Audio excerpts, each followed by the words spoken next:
And we have another elephant leader with us. Is that correct? I don't see Andrew here yet. We're gonna have to give him a mindset talk.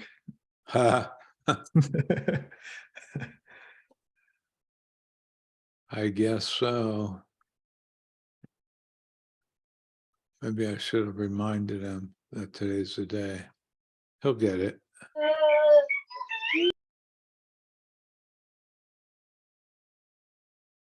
What's up, Sierra? Sierra's actually. Now when people Hi. don't mute their mics, I'm just gonna say, what's up? There's going on? Andrew. Andrew's here.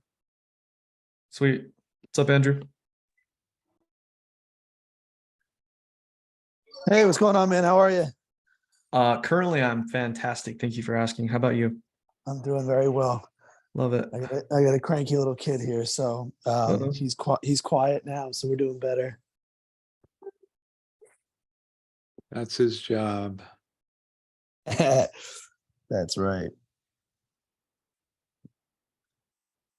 So everybody, welcome Andrew. Andrew's he's a subject student and a new elephant leader.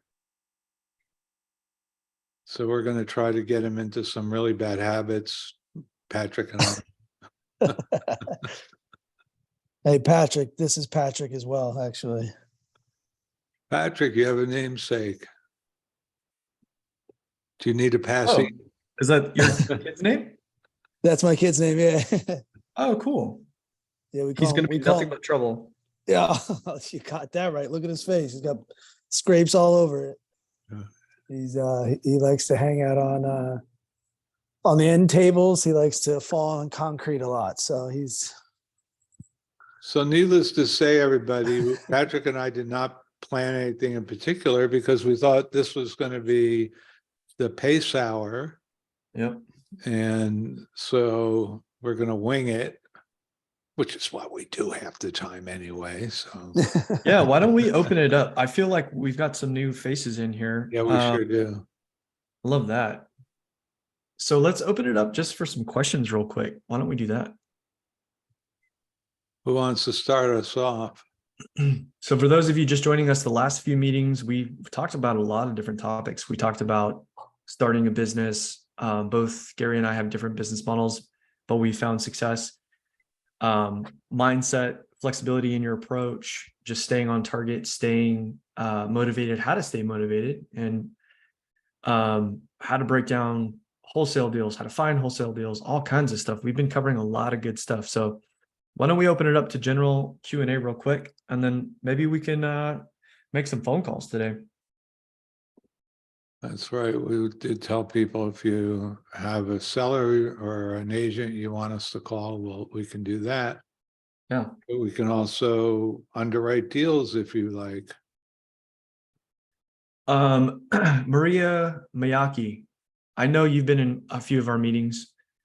I know you've been taking massive action. You want to talk to me for a second? I want to say hi. Yeah, hi. What's up? Hold on, trying to figure out my video. Well, trouble hearing Maria. Can you hear I me? know. I want to hear. Have you gotten a deal under contract yet, Maria, with all the action you've been taking?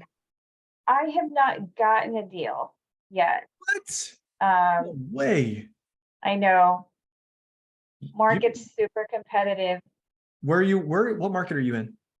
I'm in Southern California, Las Vegas. You're in Southern California and Las Vegas. Is that Yes. correct? Okay. Yeah. Now, how are you sourcing your deals? How are you looking for your deals? I'm doing agent outreach and Okay. MLS outreach. So I'm doing both. Just, building relationships with agents who currently don't have anything listed. And Okay. I'm also calling deals that are listed. Okay. So are you making offers on the MLS? Well, I've mostly made verbal offers and they're super low. So I know they're not going to get accepted. But I have made a couple of offers using the listing agent as to represent me, and it didn't get accepted because they got better offers. So Yeah, I mean, that's What kind of properties are you going after? just properties that have been on the market for over 45 days. No. But Well, that's one of your obstacles that you're going to have right there. So here's what I would recommend that you do. Do you yeah, have filters set up for like Redfin for fixers? I use Privy, but I can use Redfin also. So here's why this is important. Okay. And by the way, everything works, right? However, I'm just going to share with you what in my experience has worked for us, specifically when it comes to on-market properties. Okay.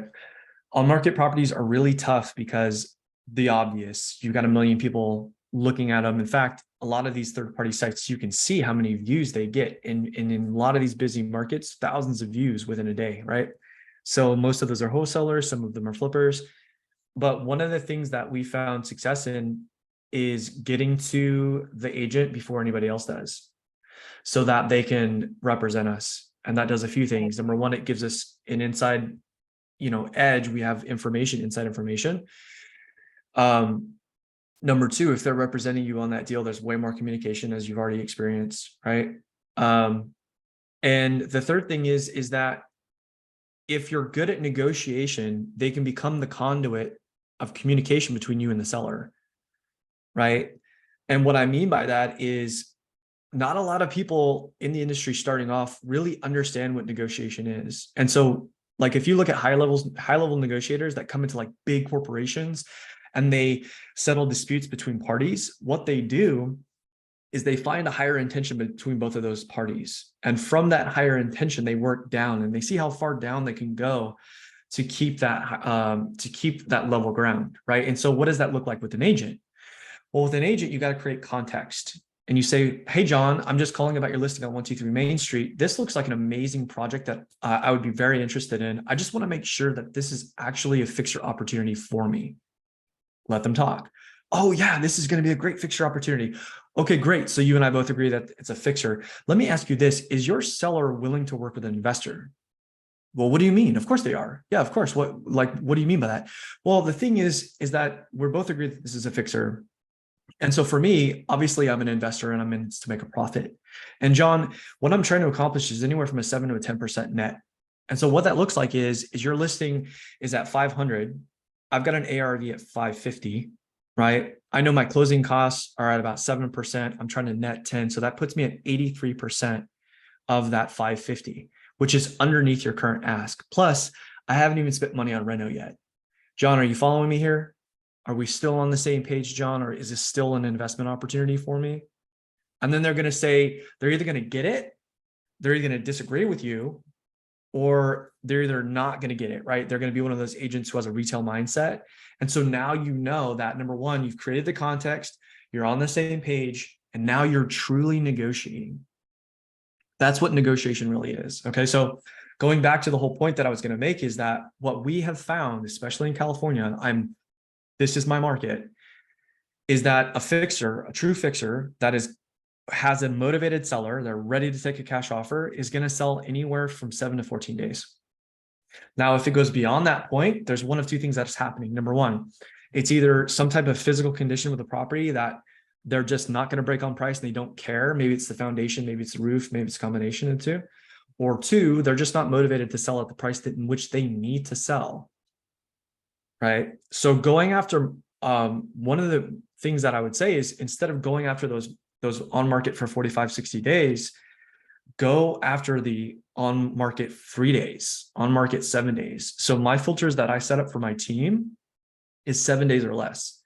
So we literally call agents within the hour, and they're always like, holy crap, I literally just put this on the market. How do you, like, you're quick. And we're like, yep, we want to be the first one to work with you. Does that help? Yeah. Because you're like, last time you were in our meeting, I remember you were like, yeah, I'm making this many calls every single day. And when I hear somebody say that, you're on the right track. You're doing what you need to do. You're being consistent, but you just need to start shifting your target so that you can actually start getting more deals under contract, and then closing more deals. In the word, dial it in. Yes, sir. Right. That's great So- advice. Yeah, and then so yeah, your homework is basically real simple. Go on to I like Redfin just because of the fixer criteria, the search filter, Okay. and then set up your email notification and boom, they'll come right to your inbox. All right. Great. Yeah, there's no fee for Redfin. And then so the last thing I'll ask you is this: with the it sounds like you're doing outreach with agents. Is it just spray and pray, which is fine if that's the case, or you just randomly texting agents? Yeah. I Okay. Yeah, one texting agent. okay, that's totally fine. It works. In fact, right now we've got like 6 off-market properties that we're working on negotiating. We've got 2 in escrow, and then I've got a creative deal as well. But anyways, it does work. It just takes time to sift through the crap and then find the VIPs. Right.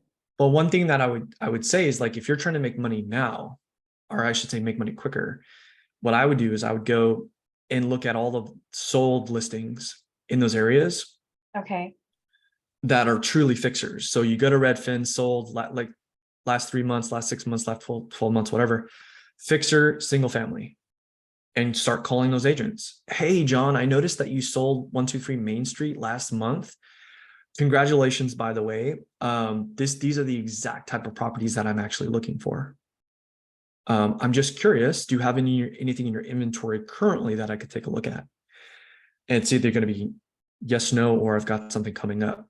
And then if Wow. you've got a CRM, you just put them into a campaign, follow up. We send out Yeah. new text messages about 120 a day. And then we have ongoing messages going out to agents that we're already in contact with. And then for the last 3 weeks, just in Southern California, my team made 300 calls. How's That's that? just Southern That's that California. new campaign you're running? Yeah. Great. Wow. Yeah. So you can see how much volume we've got going on, right?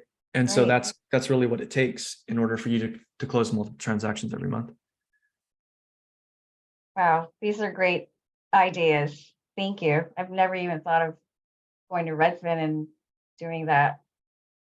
I Well, mean, you're a beast. You You're can making the probably calls. get similar information out of Privy, but the problem with Privy is, where are you? Where are you? Northern Southern California? California Southern and Vegas, Southern California or Northern? Southern California. Southern, yeah, the coverage is pretty good with Privy in Southern Cal. Northern Cal, not so much. It's more yeah, it's horrible. party stuff. Yeah, we've experienced that. Where Privy has those partnership arrangements with the MLSs, their data is wonderful and they have a really nice interface. Most people prefer it to just about everything. I think Redfin's probably second place, but is from an interface standpoint, Yeah. but it does have all of the current listings and the current information. Anyway, so we've The got last thing some. I'll sorry, ahead. go ahead. I was just gonna jump in and interrupt you like I normally do. That's the, right. I interrupt you too. So the last thing in fact, I delight in interrupting you, Patrick. It's right, I know, I I love it. look forward to it. Monday and Tuesday, just tomorrow's the day I get to interrupt Patrick. The last thing I'll say, Maria, is that, like, so this is something that I've been talking a lot to my team about lately, is the retail mindset versus the investor mindset with agents specifically. And so why I've been having that conversation a lot lately is that we've been sending out these like spray and pray campaigns. And it's like, a lot of them are like, oh, okay, so this is what you're looking for. Great. Oh, I found this listing for you. And it's like, the obstacle with that is that I say like 9.9 times out of 10, I do not want to work with a buyer agent when it's on market. And the reason is that there's multiple reasons. Communication, number one. Number two, it's you have leverage, you're more competitive because you can do things like waive buyer side commissions, or they can double dip and make more money on the transaction.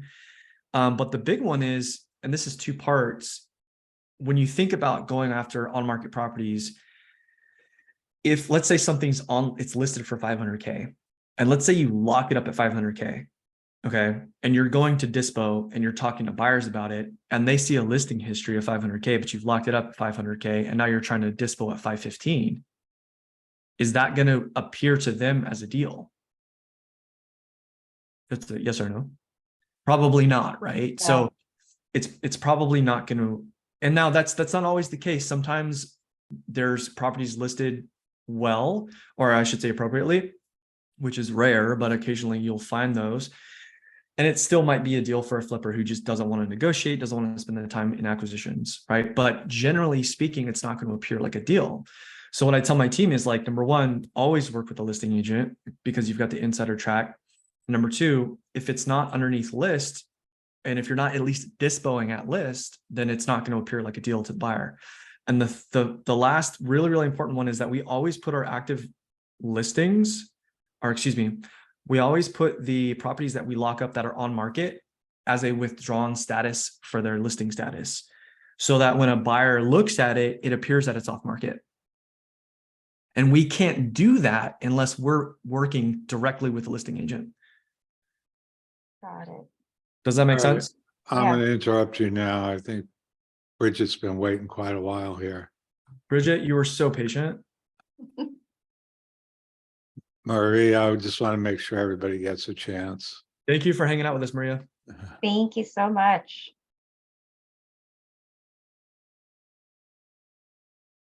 All right. Yeah. Thank you so much.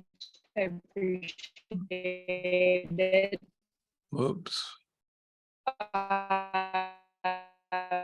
Uh-oh, we've got discount internet. Bridget, we got some, we're you're breaking Yeah. up. So I have been. Hey, Bridget, I don't know if you can hear me or not, but your yeah. audio is lagging.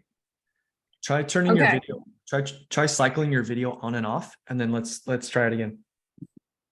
There you go. All right. How about this? Is That's this a bit perfect. better? Yeah. By the way, I appreciate you turning your camera on, but it's probably better if to keep it on. Yeah.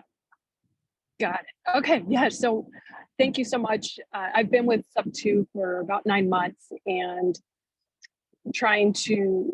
we were talking about agents, right? And this was very helpful. So by all means, I was patient, but it came with good nuggets. So thank you. But as I work or trying to contact agents, kind of to the point of, you were sharing that you just sometimes just spraying out there, right? And trying to build those relationships with them.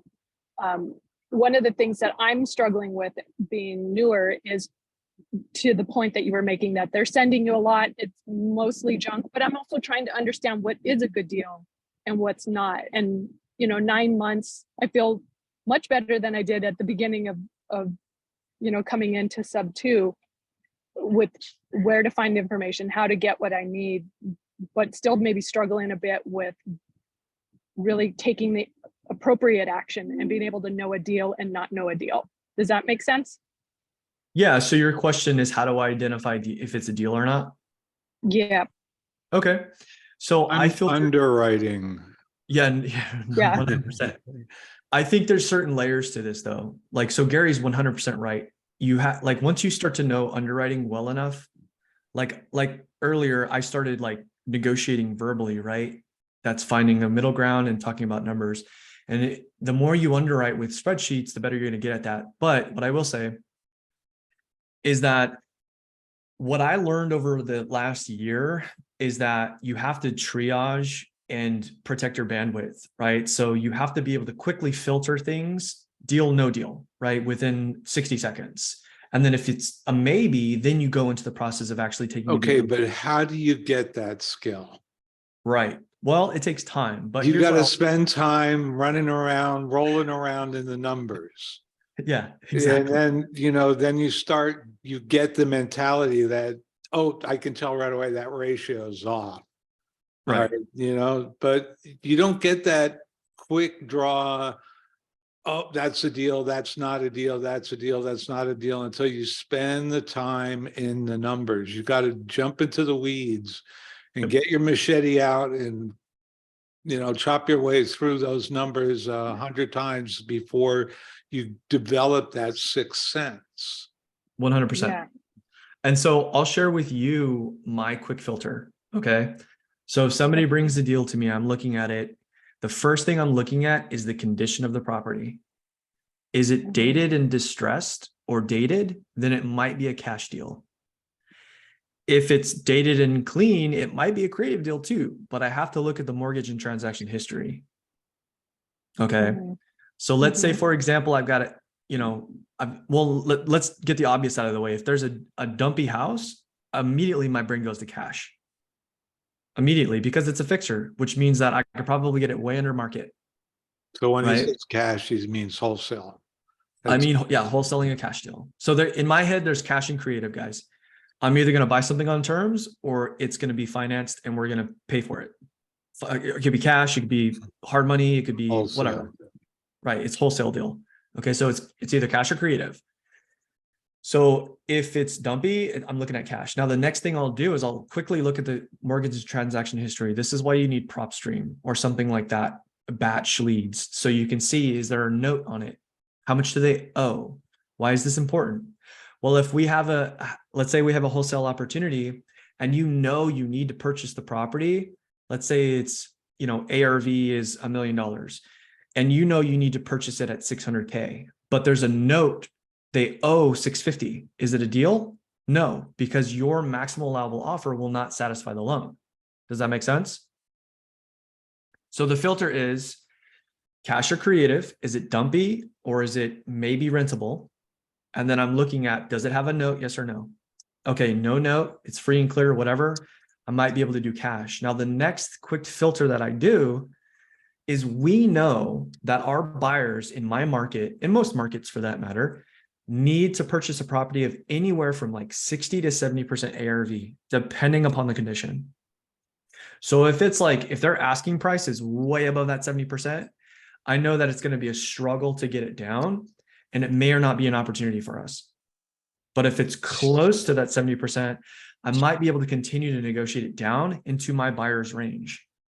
Now, if I'm in that 60 to 70%, now I'm thinking, okay, it's time to take Gary's advice.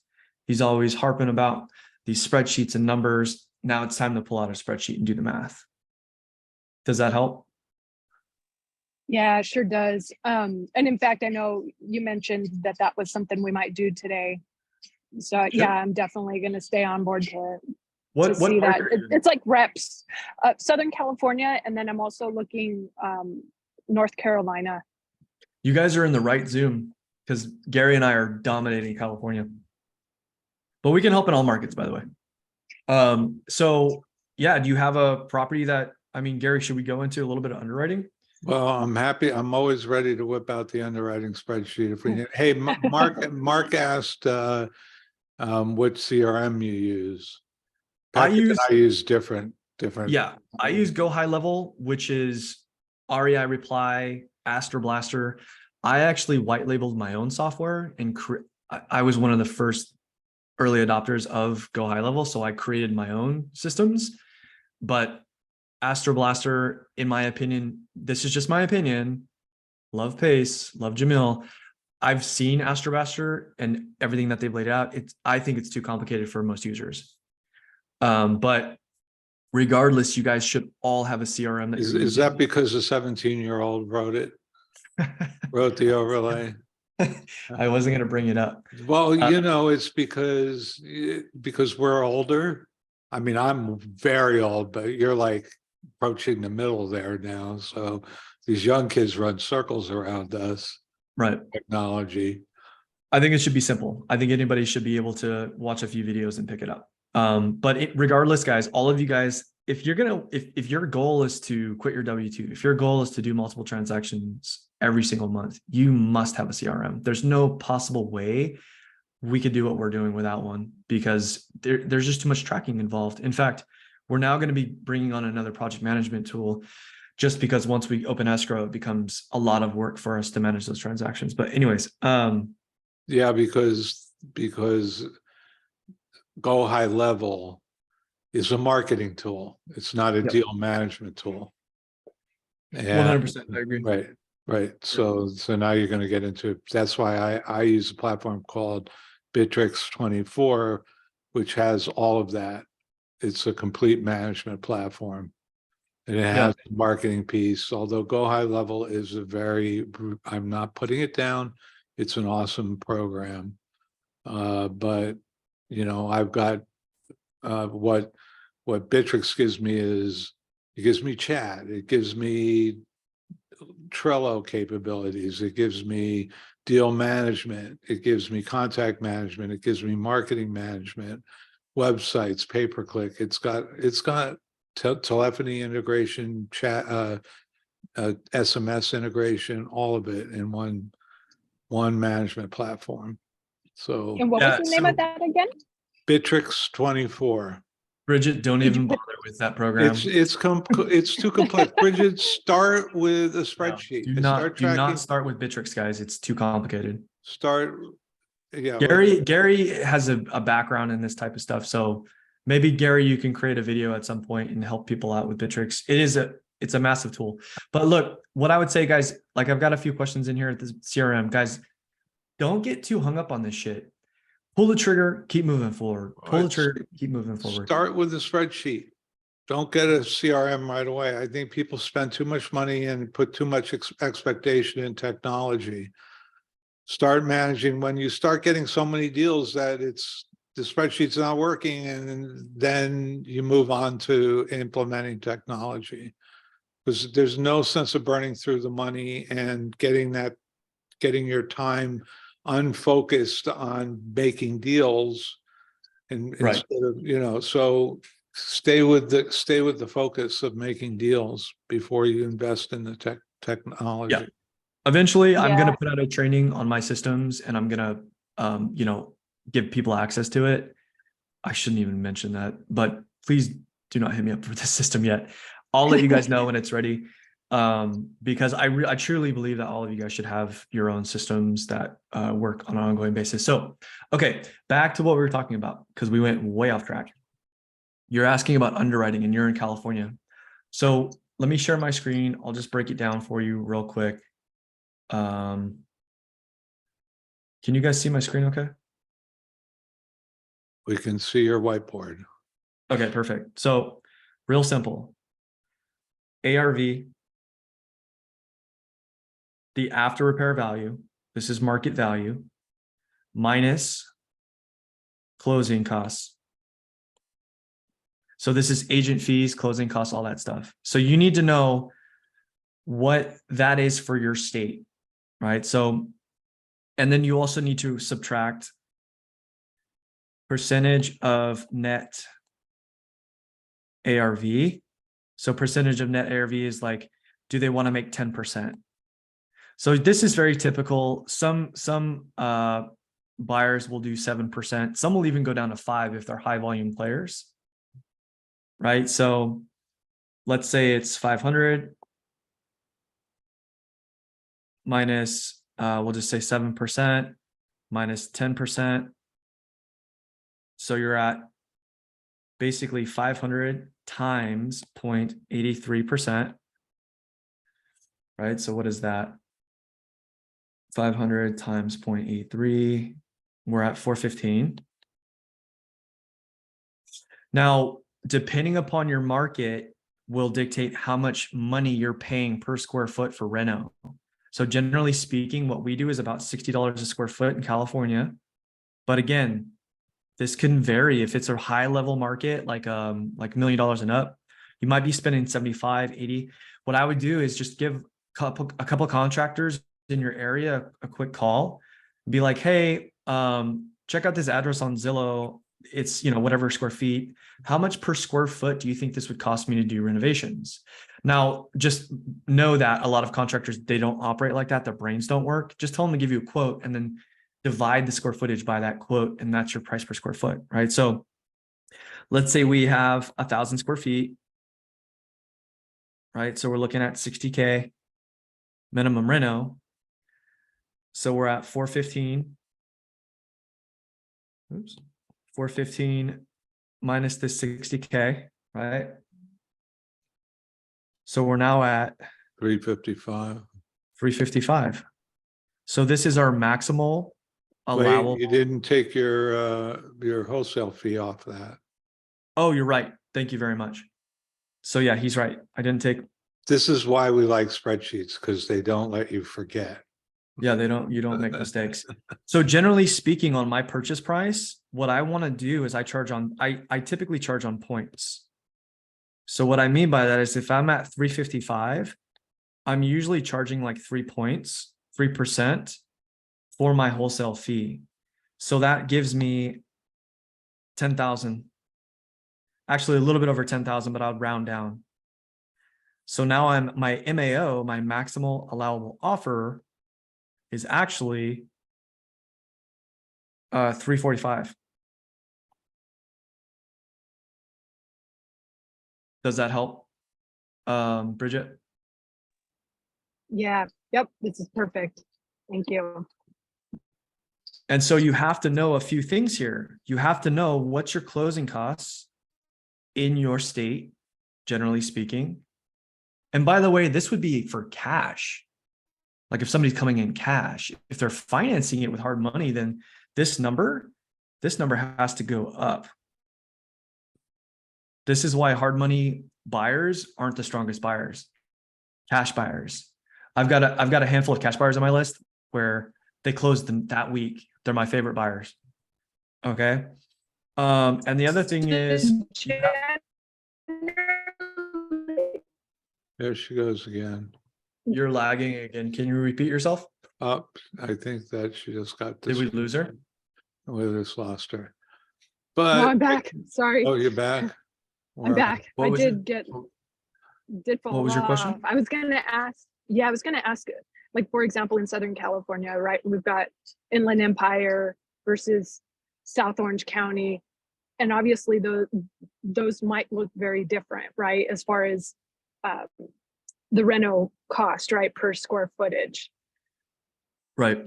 So what I typically look at is what's the price point, right? So if my price point is like, 250 to 400K, I'm thinking that if you look at the market, nobody's going crazy with reno and finishes, right? So it might be like $30 a square foot, something around there. If it's like 500, so I would say like 800K, then I'm probably around $60 a square foot. And this number could go up from here too. Like it could be $1 million and we still might be spending $60 a square foot. If it's 800 through like, I would say 1 million and above, then we could spend anywhere from like 70 to 125 a square foot. If it's new construction, then it could depend really, but it could be anywhere from 125 to 250 a square foot. Does that help?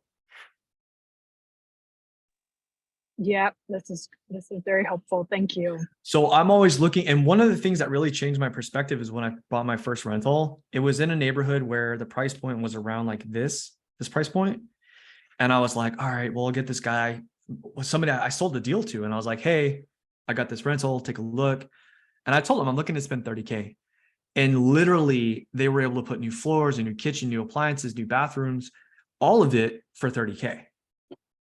So that really changed my perspective. And I was like, holy cow, this whole time we've been overbidding on this price point. And no wonder we haven't closed that many contracts on a lower price point. Because we were here. Mm-hmm. Does that make sense? We were getting outbid. Big difference. Yeah. Huge. Okay, you want to give Steve a chance here? Yep, let's do it. Let me stop my share.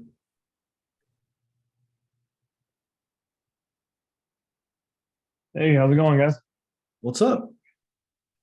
Not too much. I just got started in the Gator community. Just got my LLC set up and just trying to figure out, so how does exactly this elephant challenge work? Right? Do you get assigned to teams? Do you pick a team? How do you make sure teams aren't overloaded with too many of one type of role versus another? Gary, I'll let you Nice tell being your your jokes victim. first. Oh, man, I'm just trying to get him, I'm just trying to get him pinned and I don't know why I can't find him here. Oh, he's right next to me. So here's what I'll say, Steve. All really high level entrepreneurs are good at one thing, and that's figuring shit out as they go along. And Pace is an exceptional human being. And that's pretty much how he operates. So that all being said, I haven't seen a real structure to this yet. I don't even know what Pace is going to be talking about next week. He kind of just pops on and blows people's minds. So that's kind of what I'm That's waiting a for. subtle way of putting it, Patrick. Yeah. But here's what I'll say, like, success leaves clues, right? So for me and my business, what like is working for us is we're primarily direct to agent. I would say like 97%, 95% of our deals are direct to agent and direct to MLS. And so I use specifically direct to agent by what I mean by that is like outreach, like just going straight to the agent. And I'm not speaking about their listing that they currently have. Maybe I'm talking about a listing that they had before, but I'm searching for off-market properties or insider information. Maybe they have an opportunity that's circulating inside of their brokerage that they can represent me on that's not going to go on the MLS, then I'm interested in that, right? Or we're going direct to MLS where there is something on market and we're bidding on it. So that's primarily where we get most of our deals. Occasionally, I do get creative deals where I'm actually the only one on my team looking for creative deals. Sometimes they come to my team and like they'll ask me, hey, does this work for creative? And then I'll take it over. But we don't do like a lot of wholesaling creative deals. I buy all of our creative deals, to be honest. Okay, so Steve asked, how does the Elephant Challenge work? Yeah. Yeah, so let's talk about that for a minute, Steve. The idea here is to get you pumped up and eager to do this. This is an incredible opportunity that Pace creates for everybody to get to network, teaching you the basics of wholesaling. The theme for this one is back to basics. I don't know why we ever wandered away from basics. Pace got a little carried away last year and he took us on a journey into multifamily. And I think that was mainly because he was very enthralled with it at the time. He was going big into multifamily investments. And so he just wanted to share his excitement with everybody. But he's come back and said, let's focus on getting people started, helping people get started in the business. And that's what the Elephant Challenge is. And it's a challenge. That means it's hard. It means you got to work at it. It's not going to be like, oh, he's going to turn on a spigot and deals are going to flow and all of a sudden you're going to be flowing in deals. No, it's an opportunity to engage with people in the community, find partners. Hey, if Patrick and I are both Sub-2 students, it was because of the Elephant Challenge that we hooked up. And we do a lot of deals together. Yep. And so even Sub-2 students have an opportunity with the Elephant Challenge. And that's basically what I think originally got Pace's vision going on this was, let me create a new forum for new people to enter the real estate world and hook up with my students and do deals with my students. There are certain leaders right now like Angie and Dom, they've done over 50 deals with baby elephants. So you can find deals, bring them to Patrick, you can find deals and bring them to Angie and Dom. And same thing with Dawn in the Dumbo Dial. Now we have Richard Knowles has just joined us and he's a Sub-2 leader in SoCal. He and his partner Mitch are doing tons of deals. So this is an opportunity for you to learn how to spot a deal, learn how to get opportunities, and then bring them to Sub-2 students and help you close them. Yeah, that's the other thing I didn't mention that I was just going to say, and I'm glad that you brought that up, Gary. Like, so for my first deal, I think most people should start with wholesale, and by wholesale, I mean cash deals, in my opinion. I actually started with creative because I was like, oh, this is really cool. And my first deal was a seller finance deal. And so what I did was when I got into the mentorship, I reached out to people like Gary and Steve Anderson and Ty Guerrero, these guys who've been doing deals.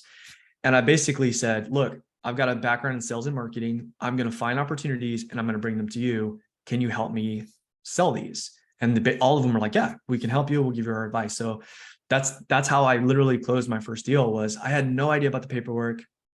I knew a little bit about the transaction. I didn't know all of it, but I knew just enough to get somebody interested in the idea and get them motivated enough to sign on the dotted line. And then once they were, I found somebody who had the right paperwork, who knew how to manage the transaction, open escrow, all of those things that I had no idea how to do. And that's kind of what the Elephant Challenge is there's going to be a lot of different ways for you guys to source deals and different types of deals to target. But the idea is that you have to have a conveyor belt. And if you're on the front end sourcing opportunities and finding people who are motivated, that's really all you got to focus on. Then you find somebody who has the rest of the conveyor built and then work with them. And so over the last year, that's what my team has done. That's what Gary's done with, I mean, he basically done multiple transactions every single month, just like I do, managing them. But that's why I work with Gary, because as soon as I have something under contract, I'm like, Gary, your turn, right? He handles the paperwork, sometimes negotiation, opening escrow, all that stuff. So I can go back to managing my team, where you're going to make way more money if you're working with people. A lot of people, when they first start, they want to take down the whole elephant, right? They want to find the opportunity, close it, do the paperwork, run the transaction, find a buyer. If you have to drop everything that you're doing to make sure that you're closing the transaction, you're not going to find another opportunity. Does that help? Yeah, it helps a little bit. I feel like a lot of the stuff seems to be focused more on the sub 2 part of it, like the people that are getting more trained on like actually finding the deals and hunting things down.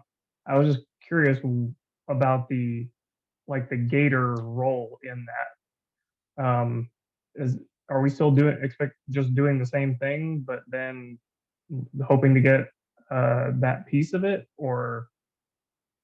Right. So I'm not a gator, and I don't use gator lending myself. Right.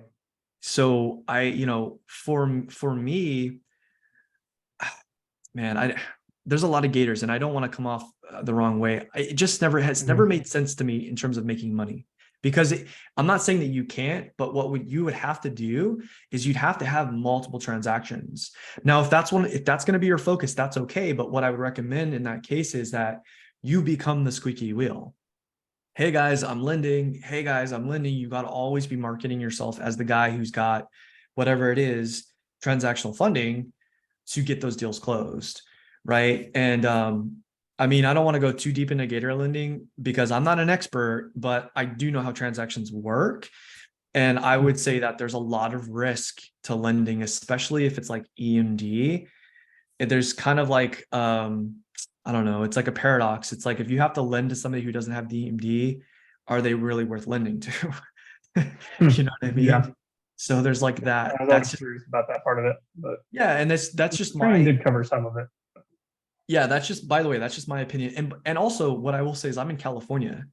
This is a very risky state to be playing around with EMD in if you do not have the North intention. Carolina, thankfully. Yeah, so it might, and that's something to consider too. I will say this: there's more volume in Florida, Texas, and California. Those are like the top 3 states. So if you're trying to do a lot of transactions, I would find a state that has very, loose regulations around EMD, so that you are more securitized in those transactions and only lend in those areas. I would not do EMD for California if I were you. Yeah, I can't even imagine Yeah. the regulations you guys have over there for doing anything. It's amazing they let you walk down the street. Well, two signatures are required to release EMD from escrow here. People try to put it in their contract that, oh, you agree to let it go no matter what. Well, you know what? The laws tells escrow companies they can't without both signatures. So it doesn't matter what you put in your contract. You can have your contract written that they have to genuflect and give the money and pay you extra. It doesn't matter. It's not going to happen. So Yeah, and I would, yeah. Yeah, believe but on that, what they had is they had the addendum where you have the buyer and the seller agree to release earnest money ahead of Depends on your time. state. no, you And- can't. It's different in every state. So Yeah. California requires 2 signatures. You can put whatever you want in your contract that I hereby, agree to release it no matter what happens. And you can't, it's not a legal purpose. So, in order for just basics, everybody, contract basics, 4 things you need 2 people who are agreeing to something. You need consideration.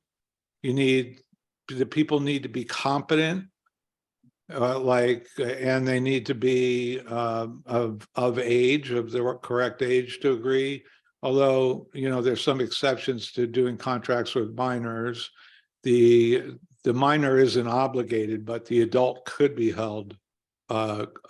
obligated. And then you need a legal purpose to create a contract. So if you have a part of your contract that says you will give me cocaine plus my EMD back, it's not going to happen. It's not a legal purpose. I'm Did you just say I'm cocaine? exaggerating here, obviously, Mhm. to make a point. You can't go to court and sue your drug dealer for not delivering you or cutting your stuff too much or whatever. Maybe in So- Portland. Right? So, yeah, so what Patrick's saying is important. Understand the laws in the area that you're working. I love California laws because they're very bright and clear. Obviously, Patrick's still doing business here. I'm We just making a ton of opened money an in escrow California. this morning, so. Mhm. I honestly, the regulations, guys, like when I hear people, oh, it's really hard to work in that state, figure out how to work in the state and you'll make money. Like one of the things that I would do, guys, once you start getting like your first transaction, for example, and even before that, what I would do is I would find an agent like Gary who knows what the hell they're talking about, somebody who goes deep with this stuff and can educate you on an ongoing basis. That's really, I attribute to a lot of where I'm at today, sitting in Zooms, listening to Gary give me a hard time about everything. And then the other thing is find an escrow officer that you can talk to, or a closing attorney if you're in a closing state that's easy to talk to, doesn't mind giving you their time, and tell them, look, I'm new to investing. I just want to do my due diligence and I want to be able to perform in good faith. I have a few questions. I would love to just, chat or maybe coffee or whatever, and just start asking the good questions, start asking the right questions. To tell you the And- truth, you just got tired of hearing me say, Patrick, you're overthinking it. That's true. It's true. You would get so upset with me when I would tell you, you're overthinking again. It's like telling me not to breathe. Steve, Let's did I answer get your question? Gary in here, Hopefully that answered Yeah, your question. yeah. Oh, you have I one think- more I think question, it's pretty Steve? good. I was just looking to see if is this just one of the various accountability groups? Is that how the Zoom or how the circle is structured? Yeah, there's Well, they all have, I think, so right now we don't have we're basically just kind of like doing a lot of Q&A. I think we will start announcing like specific themes, but from my experience of these meetings, and Gary's done way more than I have, but from my experience, the majority of people in these meetings are just starting out. So it's kind of just like getting people to take action, but most of the meetings have other like themes to them.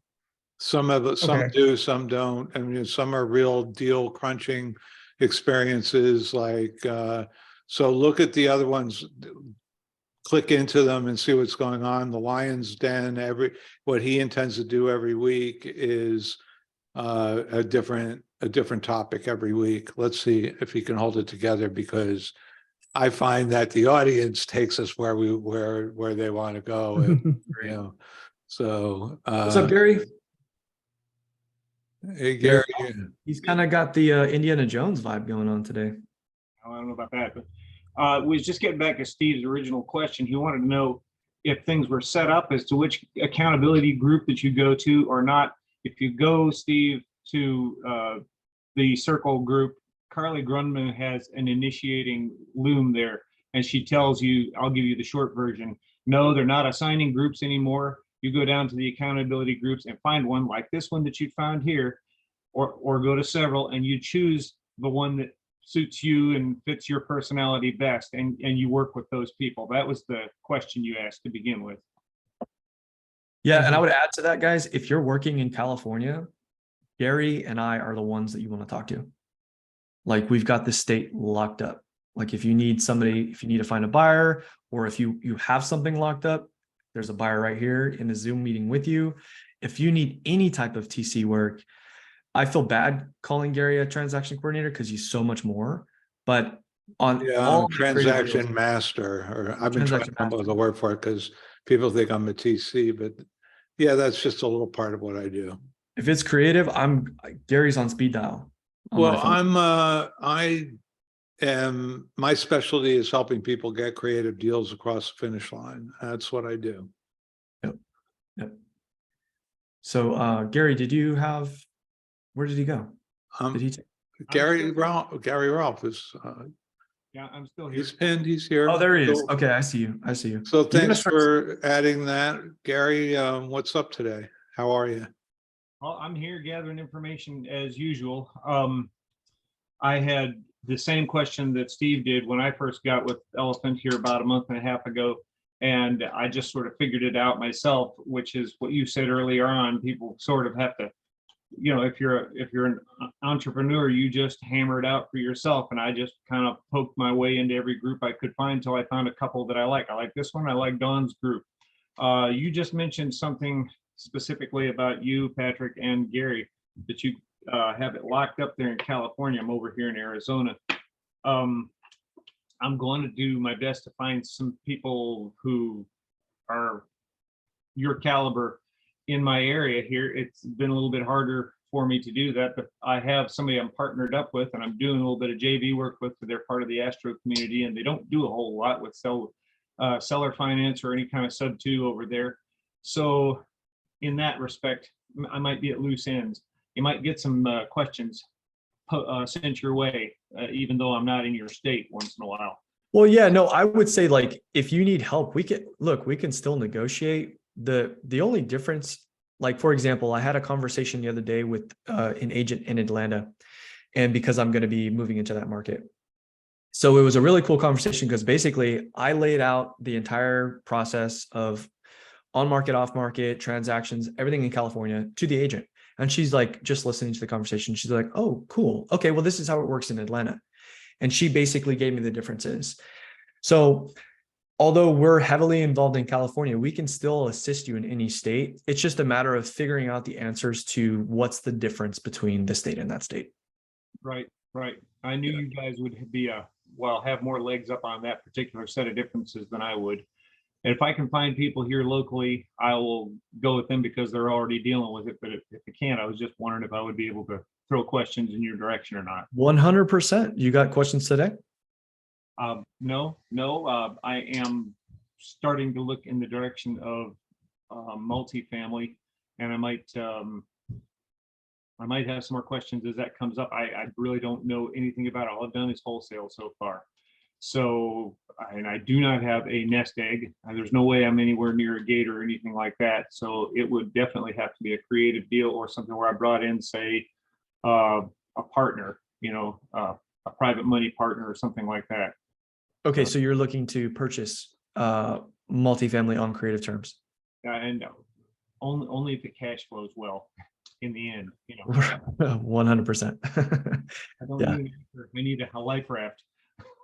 Yeah. Well, yeah. What's interesting about multifamily is, generally speaking, the sellers are, more sophisticated than single family home owners. And so they may be open to terms, if it benefits them. So yeah, right on. That's a very cool goal. I have a very similar goal myself. What was it? Thanks for hanging out with us, Gary. Dion. The man formerly known as iPhone, Dion Roberts. I don't understand why Apple wants to insist on Automatically stealing your put in the identity. I don't get that. Why does Apple want to do that to people? I have no Let's idea. get you pinned here, Mr. iPhone. Product placement wherever they can get it. I changed it. I changed it. I appreciate that. Yeah, I wasn't gonna let you come up here as iPhone. You don't No, look at thank you. all like an iPhone. Do you know that? I'm glad. I You don't know if that's a even good look like thing or a not. descendant of an iPhone. So what can Um, we do for you today, Mr. Roberts? So I was just a little confused about assignments. Are those assignments pretty much just wholesaling it, or how does that work? Yeah, so an assignment is basically a monetary consideration that you are taking to allow somebody else to inherit offer in terms, right? So it's a Okay. fee. So basically you're trading paper is what you're doing, to put it simply. And you can wholesale cash deals, or you can wholesale creative deals. Okay. So you basically would just negotiate with the seller and then take that to, let's say, the Facebook group, and then assign it No. there. Or- That one's, I would. Bring it to a leader in Yeah. that market. I mean. Okay. So the problem with these free groups is that you've got a lot of eyes in these free groups, and what we call daisy chainers. Yeah. So a daisy chainer is somebody who knows about a deal that's under contract and they market it either with or without that person's permission. Right. Mm, That's okay. daisy chainer. I've actually encountered many a daisy chainer in my small career, but it's really no way to make money. It's really, it can waste a lot of people's time. So if you do have something under contract, I would recommend that you take it to a leader. And if I don't think I can do something with it, I'll definitely point you in the right direction. But generally speaking, if it's creative, I can help you move it. If it's, and I'll also just, Gary and I will both just give you our honest opinion of the deal too. Like I've got a creative deal right now. I don't think it's a great deal. And luckily we have some strong buyers, but I'll just tell you, like, if it's going to be something that I think is a good deal or not. So we would forward them the contract and have them sign it first, and then bring it to you guys. Yeah, Or- I mean, so what I typically say to our affectionately named baby elephants is that if like you have a seller or an agent who has a high level of motivation, like they're saying stuff like, I'm ready to open escrow, right? Or we're ready to sign an RPA or a purchase agreement, then that's the time to reach out to me. Or if you have something under contract, that's the time to reach out to me. Okay. Once it's under contract, then it becomes a conversation about assigning it. And so this, I mean, I don't want to go too deep at this, but this might be helpful for you guys if you're doing wholesale deals, cash wholesale, and there's an agent involved. What I typically say is, I'm assigning this to one of my partners. This is how we structure all of our deals. This is coming out of my profit, and we're going to be flipping this together. So it's not the truth, but it positions me as a partner. And I also tell them that this isn't going to cost your seller anything. They're still getting their asking price. And this is just how this fee pays for my marketing expenses, that this keeps the marketing machine going. And that's how I explain cash deals. If it's a creative deal, I say something similar. I just say, this is my joint venture partner who's acting as a managing partner, and I'm going to be assigning the rights to them so that they can manage this on my behalf. Okay. Thanks. Appreciate Yeah. that, Patrick. And that's like if there's an agent involved. If there's a seller involved, obviously it's a lot easier conversation to have. Yeah. Okay. Thanks. Of course, Dion. Thanks for joining us. Anybody else? Hi there. I have a question. This is Patty. Hi, Patty. Yay, thank you. Thank you for having this call. If a person is thinking about putting something on the market and has not signed any kind of an agreement yet, how do you feel about them coming to you and seeing how much they would be able to net out of a creative financing deal and comparing that if they went to a traditional sale? How do I feel about somebody bringing you? Well, I mean, I feel great, but it all depends on your exit strategy. Like, let me ask you this. Are you just wholesaling creative deals and cash deals, or are you actually trying to acquire for yourself? Both. Okay, yeah, great. I mean, it all really just depends, right? Like, I'm doing both right now. Like, I'm doing a lot of cash wholesale deals and then I'm purchasing. But if a deal comes across the desk and it doesn't fit my criteria, if it's not in an area that I'm, exactly jazzed about, then I'm going to wholesale it. Okay, so so maybe I need to talk with one of you offline, but I have a property that I'm thinking about selling. I'll probably go ahead and sell it. Okay. It's a nice property, but I basically want to get into another property that can be developed. I want to get into some land development. And then I have another property that I'm just starting on to rehab, but my end game again is probably going to sell it. I might want to try to, convert it so that it qualifies for 121 for the tax free. And the one that I'm selling now is I could do the 121 tax exchange on that as well. Awesome. So, I just want to move into a different type of property in an area closer to me. And then, Yeah. So, Okay. Yeah, And so then I would say the lending environment right now is really tough. And why I bring that up is that I spend every day, all day looking at the market, right? And so from what we're seeing, if it's not retail ready, it's just going to sit on the market. And that applies to when I'm talking to somebody, either a seller or an agent, and we're negotiating the sale of their property. Quite often they say like, well, I think I might fix it up a little bit and then put it on the market. But actually that hurts both parties. If it's not done well, if it's not like really retail ready, it actually hurts both parties, because now the buyer has to redo all that work, and the seller actually put money into it that's not going to benefit or optimize the sell itself. Right? With creative, as you as the seller, there are tax benefits because you have less of a tax burden. There's cash flow, all of those benefits. But at the end of the day, cash is king. It all just really depends. I would say if it's not worth it, if you're not really going to get something retail ready, then it might make more sense for you to do a creative deal. Where are you located? where am I selling from, or where am I want to buy? Where are the properties that you're selling? One's in San Francisco and the other one's in Sacramento. Okay. Yeah, I have property in both areas, actually. Okay. Yeah. I'd love to talk to you if you're open to creative. Yeah, I'm open to creative, but I'm taking a look at what my my bottom line net profit's gonna be. Yeah, 100%. Are you guys I would getting ready to negotiate a deal here? And I'm gonna be No, like. take it over. So are they both free and clear? One of them is free and clear, but there's some stuff that I'd probably need to share with you. I'll just give you some general guidelines, and for those of you listening, these guidelines are, like I've done joint venture deals with Abraham and Pace. They have very similar guidelines. So if there's a note on it, they're generally looking for like 5% or below. They want to see cash flow as a long-term rental. So however that things are getting structured, that's kind of what they're looking for. The entry fee all in, generally they want to keep it around 10% or below. And this will depend on the condition of the property.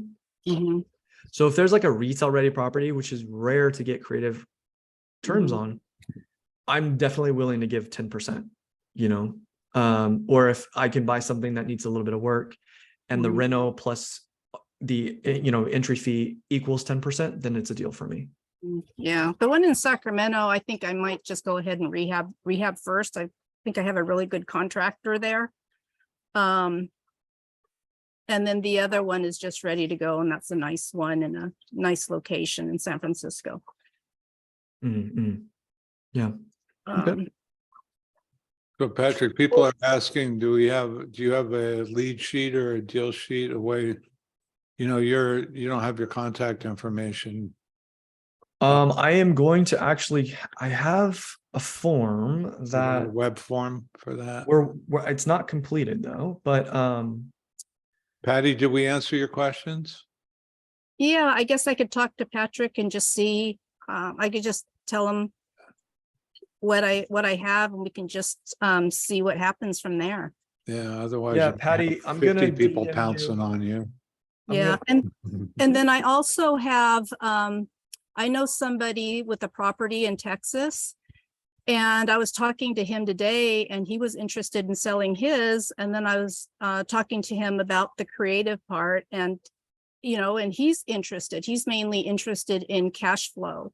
And I have the information on the property there. It's in Texas near Pleasanton. So I was thinking about maybe connecting with somebody over there to see what we could work out with him and see what he thinks about it. Are you thinking about purchasing there or are you thinking about wholesaling that deal? No, I would rather just wholesale that one. Yeah. I'm actually buying in Texas as well, but I just sent you my email address. It's patrick@freebirdrei.com. Let's Oh. connect. Okay, great. Thank you. Yeah. Thank you for hanging out with us. Jordan, Hey, Jordan, what's up? Hey, sorry, I'm trying to get my video. There we go. Hey guys, Hey. first of all, thank you guys so much for putting this on because I've already learned so much and I've been able to plug in a lot of stuff. I'm not a sub-2 student, so learning from you guys has been great so far. Not a sub-2 student yet. Yeah. Right. Yeah, so I did have a question. I was actually really happy to see that there was a little bit of a formula here for your fixers. The ARV minus closing minus percent net ARV. That was extremely helpful. I was actually wondering if when you do approach your creative deals that you want to assign, do you guys still use a formula regarding ARV? Like, do you still go after like a 60 to 70% like you would with a wholesale deal? That's a great question, and it really depends on the investor. So Abraham, for example, Abraham Gray, he's part of the no deal program that we've done joint venture deals on, and he likes to be walking into equity. So he definitely likes to see a discount. Now, it's not always going to be the case, right? Like some markets are really hot. And if somebody's going to carry a note for 15 to 30 years, for me, it doesn't really matter that much. I just want to see that it's not an exorbitant amount of money over market. But if they're asking a little bit over market and they're going to carry for that amount of time, well, of course, there's going to be massive appreciation, right? Then I get depreciation, I get cash flow. There's a lot of benefits that outweigh the fact that I might be overpaying a little bit. That's my personal opinion. So it's really important that you know your buyers and really what they're looking for specifically. And if you hear a buyer that's like, oh, I'll take anything that cash flows, they may or may not be a serious buyer. Generally, like they should have very specific criteria if they're truly investing and holding properties. Okay. I do have a specific type of formula that I utilize when I reach out to some agents, specifically for creative finance deals. I've gotten a lot of doors shut and a lot of people that actually were a little bit intrigued by the creative finance offers that I sent out. But what's interesting is I actually structure it all the same, just so I can kind of throw out a little bit of a blanket there. It is kind of a spray and pray. So, but what I do is I reach out and I actually go after mostly seller finance deals. Free and clear properties. Yeah, and so I normally just make a pitch at 3% interest rate, 30-year term loan or loan terms, and then a 5-year balloon. I normally just kind of throw that out there. And when I structure it, I normally only go after properties that I know at that structure is cash flowing at least $1,000 based on the monthly rent. And so I want to create a low entry point for the buyers, but also show that even on the monthly rent, it could still cash flow. I have a question regarding your approach. When you do go after a creative finance deal that is close to the market rate, how do you approach it? In terms of market rate, do you mean the purchase price? Yeah, sorry, I'm at the market value essentially. Like if you were to go after a property that was about as turnkey as you think it looks, like the property looks great, and you wanted to approach an agent and it's close to the market value. Yeah, I think you and me are kindred spirits. You sound like an analytical person who wants a direct answer to the question, right? And so really the answer is it depends. Okay. Right. So it depends on what the seller wants. And so one thing that I can give you that's probably more valuable than answering this question is that you have to understand that if you're sending out LOIs with a standardized formula, you're going to get more no's than yeses because you haven't found out what the motivation is. What do they want? What's their next steps, right? So like if you have, a tired landlord and like, okay, well, what are they looking for? Are they in their 80s? Are they trying to cash out sooner than later? Or are they in their 40s? And are they interested in cash flow? Do they want more? Do they want a higher payment monthly or a lower payment monthly? Right. So all of these questions being answered are going to dictate how you structure your deals. Right. So for me, generally speaking, if I want something under 5%, if there's a note involved, if they want interest and they want high interest, usually it doesn't make any sense. But if I can get them down to a reasonable interest, generally speaking, it's going to be interest only payments, right? Now, if they want higher payments monthly, then I want pure principal. But if they want market rents, there's like very little cash flow in year 1, year 2, then I want to be all principal. Does that make sense? And I also might want a lower entry fee. Sure. Right. So there's give and take, and there's considerations, there's levers that you're pulling on to make sure that it fits the criteria that works for you and or your buyer that you're actually going to be wholesaling it to. So as an investor myself, in terms of buy and holds, I want to see cash flow. I'd like to see cash flow in the first year. If I'm around that 10%, that's fine. You're going to hear people say, oh yeah, we're open to seller finance 50% down, right?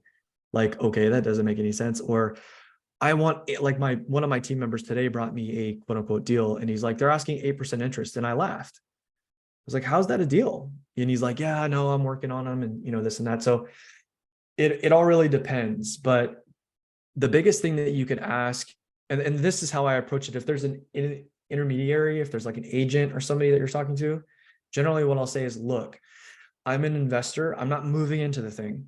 I'm going to rent it out. So I'm trying to make some cash flow here. That's the only thing that matters to me. That's the number one thing.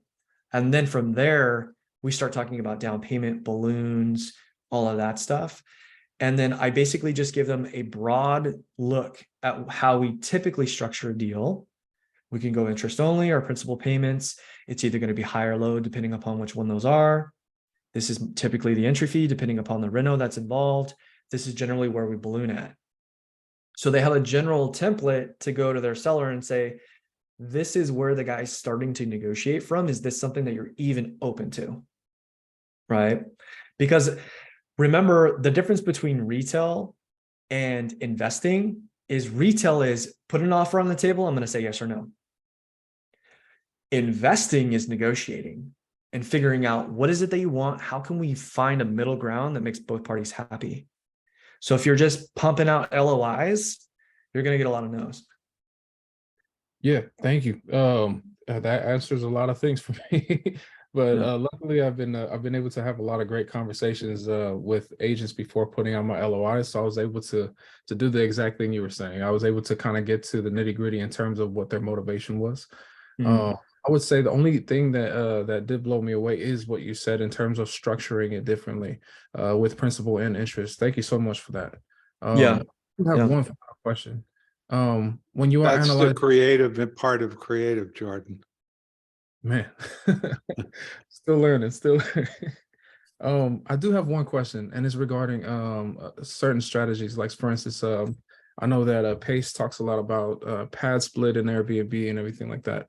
When it comes to doing your due diligence with a certain property and Airbnbs, are you guys only using Airbnb estimators? That's a good question. So what a high level investor will tell you is if you base your strategies on Airbnb, you're a dummy. Because the legislation can change overnight. Hey, look, just happened in Dallas last week. Right. They banned STRs in single family neighborhoods. It In other happened in words, Georgia a few months ago, in Atlanta. when I see like somebody dispoing a deal and they have their listing information and they're like, PITI, and they don't say anything about short-term rents. Excuse me. They don't say anything about long-term rents. And then they're like, Airbnbs is this. I'm already reading between the lines. I can already see it probably doesn't cash flow as a long-term rental.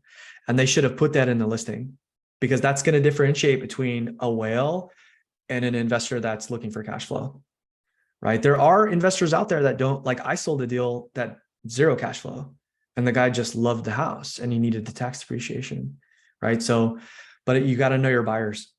And so the last thing I will say that you mentioned earlier, and this wasn't a question of yours, but I do want to add to it. You were talking about how you're pitching 5-year balloons. Why? I noticed that strategy actually working with the person that got me into creative finance. Yeah, because they want to get, the seller wants to get in and out. But if you look at history and you look at the market, it generally works in 10-year cycles.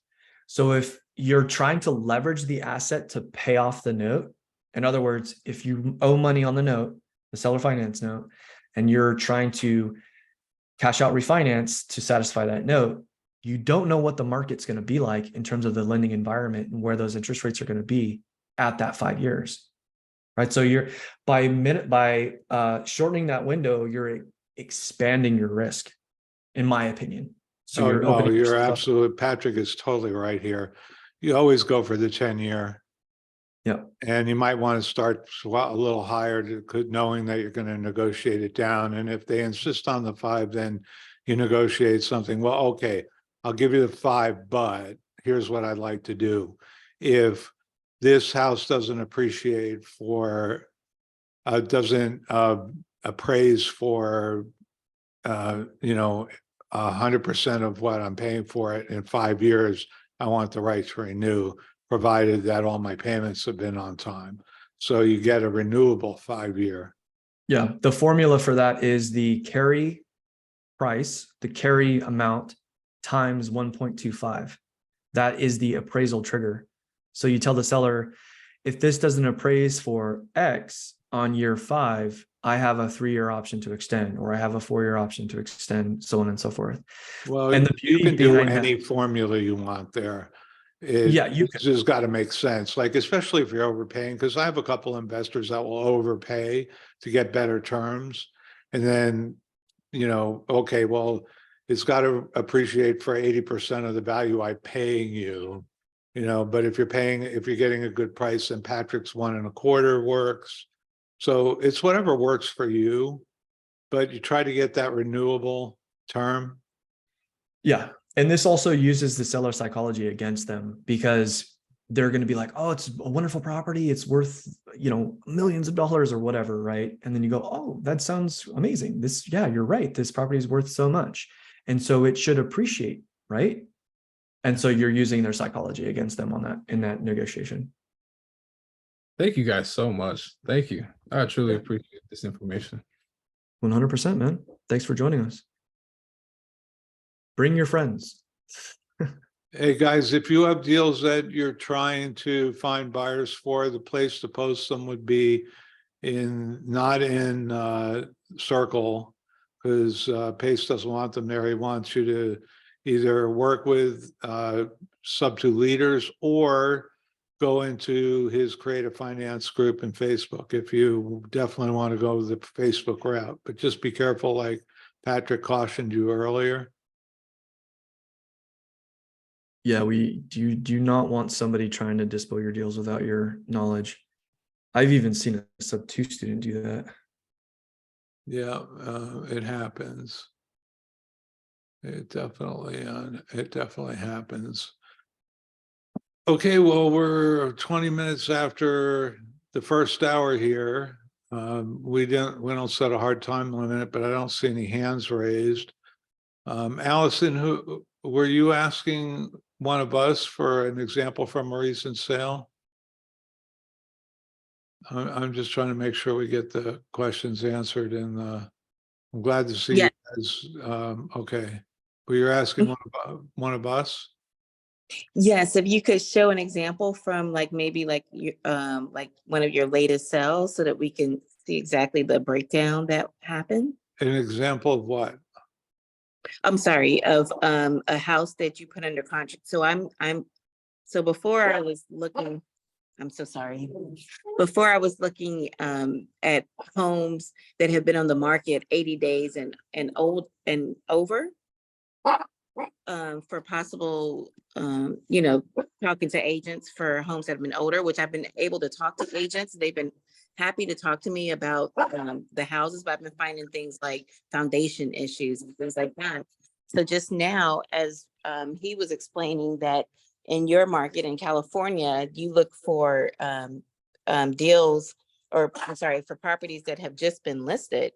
And I thought, well, maybe let me change my strategy up. So I started, I literally, as we're on the phone call, I literally just did, and I'm seeing several fixers coming up that have just been listed, but I'm like, now I'm just like, okay, like what's my, if it's new, like I'm trying to see like what's my in and how I can structure that. And I thought maybe if I just saw something like maybe just, I don't know, I guess because I'm visual, if I could just see something that you guys have recently closed that wasn't on the market for a long time, that might give me an actual visual of what it is you did. So Patrick, that's really for you. Are you talking about like, what are my steps? What are the steps that I should take on this? Yes, Okay. exactly. Mhm. So the first thing, and this, if you haven't done this before, this is your exercise, and write this down. Okay. The 4 pillars. Okay. Oh, yes. Uh-huh. Okay. The So, 4 and you know what? Even my team that's been with me for a year, they still screw this up. I love them. They're like my kids, but they still make mistakes. Okay. So the first one is condition, right? And when you call, I call and I say the same thing. I don't ever use the word investor because they hear that all day long and they don't want to hear it. I just call and say, hey, John, I'm calling about your listing on 123 Main Street. Do you have a minute? Okay, awesome. Thanks so much. That's going to give you, like, however they respond, you know how the conversation is going to go. If they sound irritated, make it quick. Or, hey, if it doesn't work right now, I'll call you back in a better time, right? Or maybe they're chatty, right? So then from there, I say, look, I'm just looking at the pictures here. This looks great. I'm looking to purchase a property in the area. That phrase is really important because it sounds like you're a person who's going to perform, and that means money to them, right? So the next thing I say is, okay, look, I'm just looking at the property. I'm just curious. Is there anything going on with the roof of the foundation I need to know about? Those are the biggest ticket items. Really, the foundation is the one thing that'll throw everything out the window, because it could be anywhere from 20 grand to hundreds of thousands of dollars to fix. A roof actually isn't a big deal. It could be anywhere from a couple grand to 30K, right? Oh. Then everything else is just simple underwriting. $60 a square foot. Does it need electrical and plumbing? Okay, let's bump it up to $70 a square foot, right? Then after that, you need to know how to comp. And okay, so I'm getting ahead of myself. The 4 pillars: condition. Hey, is there anything wrong with the roof or the foundation? I Okay, put no. them in the chat just in case you got off track here. Oh, thank you so much. And so what the order that I like to go in is condition, right? Motivation, timeline, and price. That's the order: condition, motivation, timeline, price. Okay. And I'll kind of mention why in a second. So they're either going to tell you about the condition. They might launch into a story. Some agents like to talk. They'll be like, oh, it's next to a school, and I'm going to tell you all this stuff that doesn't really matter, right? And they're going to go on and on and on. Or they're going to be short, or they're going to say, I don't know, I'm not an expert. You're going to have to walk it, right? And if they do say that, then what you want to say is, oh, okay, yeah, I'd be more than happy to do that if we can get close on price. Let me ask you this: are there any disclosures? And if they don't have them, then it's a guessing game at that point. We don't ever make blind offers. We always walk our properties. So if we're close on price, or if it's off market, somebody's on site and they're taking video and pictures so that when we go to disposition it, we have a better chance. And we've gotten blind offers from buyers just because our video is so good. Okay. So if they do have disclosures, the one thing that you want to look for is, number 1, addendums. If you see an addendum in there, there's something weird going on with the terms. They're already pre-dictating the terms of the sale. And this might not be a wholesale friendly opportunity for you. The second thing is that you want to look for inspections. You might not know what to do with them. That's okay. But if you see stuff going on with the foundation and the roof, you know you need to buffer your numbers because of that. Okay. So the next one is motivation. And this one you have to ask correctly, or else an agent will go tell you, they'll just say it's none of your damn business. Right. And what I'll typically say is, hey, John, this is a really interesting looking property. I'm just curious. Do you know why they're selling? And that's exactly how I phrase it. I'm giving myself permission to ask that question with the way that I'm asking it. Right. And if they go, they'll always answer in a positive manner after that. And they're going to go into the story. Sometimes you'll get the story in the motivation. Well, there was death on the property and the son doesn't want to deal with it. And so they left it and it's in bad condition. And they might tell you the motivation in the condition. But motivation is the most important. Write this down, guys. Motivation is the most important pillar you can possibly get. That's why I put that all caps. Yeah.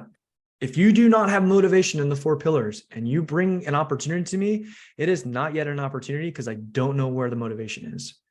If Motivation. if you ever get a chance to watch Pace's Bunny, Yep. Bunny, go on his YouTube channel and search for Find the Bunnies. It's a great story. Listen to his Pace's Find the Bunny story. And afterwards, you'll always be looking for the bunnies. Yep. Right, Patrick? Yep, exactly. And this is also going to tell you your exit strategy. Maybe it's free and clear. Maybe there's low equity on the property and there's a sub 2 or a seller finance or hybrid exit strategy there that you wouldn't have uncovered unless you got the motivation. Okay, the next one is timeline. And this is the easiest question to ask. Is there a timeline associated with the sale of this property? Very simple. You want to know that. You want to know if they want a quick close, then there's high levels of motivation. Is there a trustee sale coming up? Right? Is this, a probate? Do they need court confirmation? There's all these things that will dictate the timeline. If it's an agent and you're speaking with an agent, the 2 questions that I typically ask are, when are you reviewing and accepting offers? Because that tells me when I need to get my ass in gear and make sure that there's an offer on their desk. Okay. The last is price. I see you have this listed at 500K. Is there any room on that, or is that firm? Don't skirt around it. Don't be afraid to ask them if there's room on price. Remember, you're trying to make money. Right? So if they go, no, they're firm, and it's on the MLS, then you can have a follow-up call with them and make it brief. But you already know it's not going to be a deal for the most part. Generally speaking, it won't be a deal for you. All right. And then when the follow-up call comes, call 2, generally what I'll tell them is like, if there was room on price in the initial call, I'll tell them, okay, so I met with my contractor, and after speaking with my contractor, this is where we're at. Is that something that would work for your seller? Write that phrase down, guys. That's really important. It might sound simple, but if you don't phrase it like that, you are no longer on the agent's side. You're against the agent. And sometimes I know what's about to come out of my mouth is going to sting their little agent ears. And so I'll say, hey, look, I completely understand. I'll preface it. I completely understand if this doesn't work for your seller, but I met with my contractor and he said that this is kind of where we need to be. So that way you're respecting the fact that the name of the game here is to make your seller smile and sleep at night. And I'm trying to help you overcome this obstacle of selling the home. I'm trying to work with you on this. I'm still your buddy. I'm still your friend. Remember, this negotiation is not convincing somebody against their own will. It is setting a contextual playing field where you both agree this is the game that we're playing, and you explain to them why you're coming in at the number that you're coming in at. Make sense? Yes. And then so yeah. sorry. No, go So ahead.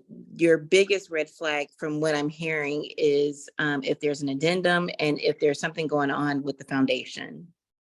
Well, the foundation's just going to change the numbers. In fact, one of our biggest assignments had a foundation issue, and I was able to identify it, show the agent and the property manager. They both understood that there was an issue, and we were able to work down the price. And I did it in such a way where the agent was like, I don't want to hear anybody else's offers. I want to work with you. You know what you're doing. Right. Because of the way that I presented myself. And so now all of their deals are coming my way. Right. And the property manager, they've got several properties that they need to offload as well. So anyways, the way that you communicate is everything. So there's a way I'd like to communicate right now. I think We're it's way time to wrap this up. Way over time. Let's talk about next week, Patrick. What do you think we should do some underwriting with the amazing deal analyzer and let these guys have a little slice of that? Yeah, you guys better drink some coffee before our meeting because we're going to be dealing with spreadsheets. All right. So if spreadsheets don't turn you on, you better be caffeinated. All right, everybody, if you have a deal and you know what the ARV is, means that you're able to comp it and you've come across the ARV and you know what the repairs are going to cost, bring your deal next week and we'll underwrite it for you. Okay?